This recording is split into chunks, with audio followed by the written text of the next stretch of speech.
Okay, today's singing analogy is called learning how to sing and the Cyclops from X-Men analogy. Okay, so for those of you, hopefully all of you have seen one of the X-Men movies. Cyclops is the character who has to wear a special kind of visor or goggles, because if he doesn't, he's got this laser energy, these high-powered lasers that just shoot out in all directions. And what he's learned to do over time, with the help from Xavier, is by using these goggles, plus a lot of training and technique, he's been able to focus those lasers and direct them where he wants to direct them. And this reminds me a great deal about the process of learning how to sing. Because quite often as beginners, we want to make big sounds. We do a lot of pushing.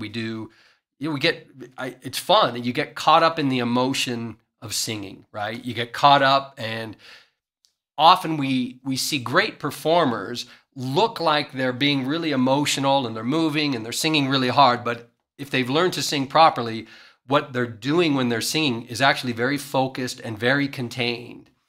And they could very easily stop the performance part and the moving around, and they could just kind of stand there in a good posture and make it look like there's no effort at all.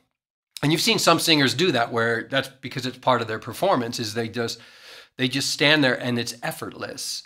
And what we learn to do through practice, through lots of training, is to take all that energy that's spraying out all over the place and realize that we can contain it and focus it by the way we shape the vocal tract, by the way we support ourselves, by where we put our mental focus in creating this resonant space and this resonant energy here in kind of the face and up the crown of the head.